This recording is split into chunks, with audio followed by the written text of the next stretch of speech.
In this exercise, we're going to use the Markdown language to recreate this web page. This web page contains information about the University of Georgia. Now, this web page, as we will see further down the road in this course, is written in a language called HTML, which provides much more features to style the text than Markdown. So we're going to recreate the page. We're not going to be able to exactly create the same look and feel of this page, but we want to capture the basic stylistic element in the text. So for instance, when I take this title of this page, I want to make it a header title in Markdown. So first I'm going to convert the cell type to Markdown, and here I'm going to have £1, one hash symbol here, and this will make this thing a level 1 header, kind of like the title here. Next, let's take a look at this paragraph. We have a bolded text and we have text in back quotes. So what I'm going to do here, I'm going to copy paste the text. I'm going to make this thing bold by using double stars, and I'm going to make this one in back quote. Oops. So we have something like this now. Okay, so let's keep doing it. We will do locations, size, and then the workforce, which looks like a table. So I'm going to do location and size here. So same idea. If I don't style it, obviously it's not styled, right? And that's the idea of Markdown. It's basically text with some cues to style it. The cues here is to make location bold. And I'm going to make this one a back quote and another paragraph here. Okay, so size is going to be bold again. And I'm going to make this one a back quote to text. So I have something really similar to how this page is formatting the text. Next, let's do the workforce. Okay, so I'm going to copy paste this thing here. Now, I can type in the same cell if I wish, or I can start a new cell. I'm going to use a new cell simply because it's conceptually different, so I'm going to put the workforce here. That's basically the text I copied from the web page, and right now it's just text. Let's style it accordingly. So here we have what we have. We basically have a table. So I have two options, either to make this one a bullet list or a table. Again, I'm not going to be able to reconstruct everything exactly as is, but I will try my best. So let's separate these first by paragraph, because we have a paragraph, which is the table, and then we have a paragraph that says we are proud to be number 13 in back quote, best employer, and then we have as of October 2018 here as piece of text. So we still have this table here, this big table. One option is to make this a bullet list, so I can do something like this. I can do something like this, and it will show as a bullet list, or I can style it as a table. So this table has two columns. Let's take out this bullet list. So what we want here, we want two columns, column A and column B. We'll get back to this in a minute. The problem of tables in Markdown is that they always require a header column, even if there is no header column.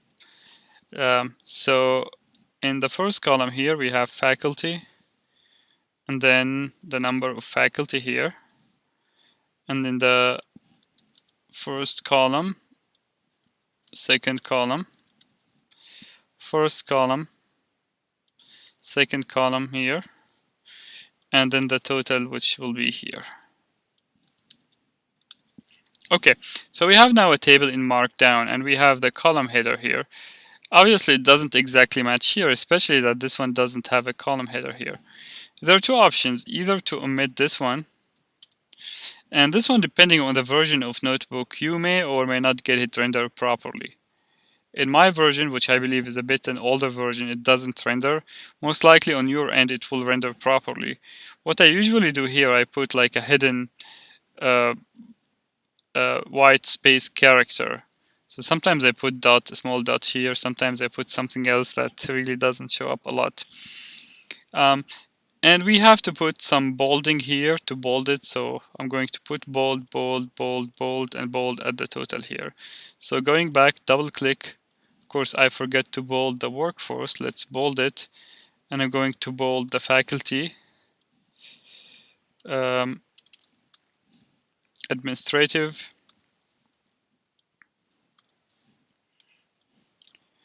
technical, maintenance here.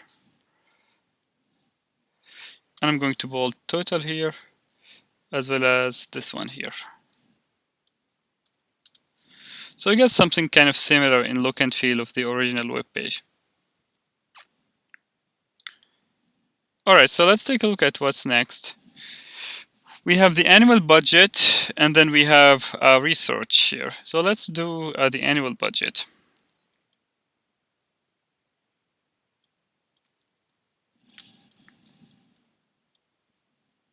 So again, this new cell I'm going to convert to Markdown, and let's paste the text here. I'm going to bold annual budget here. It has to be bold, not italic, so that's that. And then this one, I believe, is in... Is it in back quote? Yes. So I'm going to make it a back quote here. And another white space here to indicate that this is a new paragraph here, as of January 2019. Next, let's do the research. And I'll probably stop at here, right? I mean, it's not worth it to go through all of them. It's the same idea. It's a combination of, tables, bullet points, links, basic stylistic information, and so on and so forth. So what I'm going to do now, I'm just going to copy research, and will be the last cell we populate here. Let's do a research. This one has to be bold. And this one has to be a new paragraph here. And this should be a link, so I should also recreate the link here. Now if I take a research here, I have a bullet point, a bullet list. So I'll make each one of these a bullet with either a dash or a star.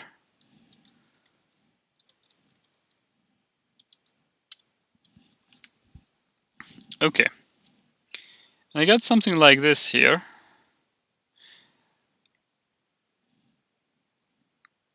And let's get back to this one after we finish the link.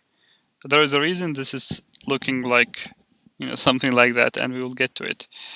The last one is the link, so I'm going just to copy the link here, research.uga.edu/fastfacts. I'm going to write copy link, and I'm going to go to the Office of Research here and make it a link. So now you can see there is a link here, and if I click on this link, I'm going to go to the Office of Research. Going back to this weird square, what is going on? So what's going on in here is that I have a $sign. And $1 is okay in one paragraph. Like here I had $1 and it was okay. But if I have more than a $sign in the same paragraph, it's going to be interpreted as an equation.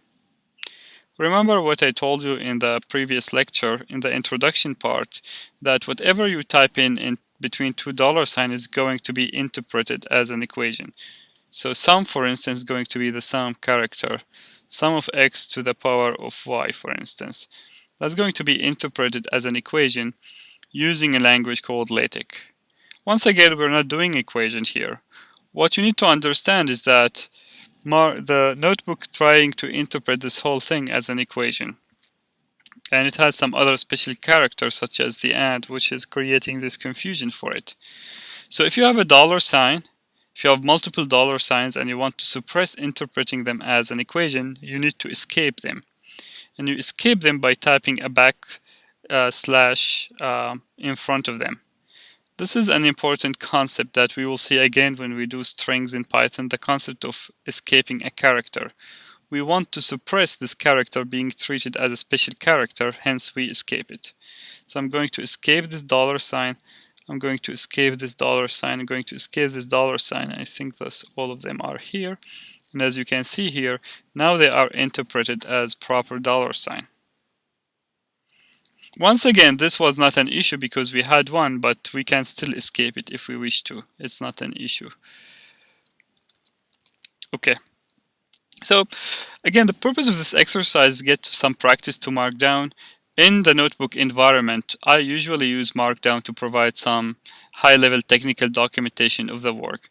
And this is again one of the pillars of having reproducible analysis in our work. We want the notebook to be a document that can be read both by developers, programmers, analysts, as well as people whose this document is intended to. It has to be a live document. It's kind of like a PDF, but it's a PDF that contains code, data, visualizations, and everything else. And Markdown is one essential component for creating this rich technical documentation in the notebook.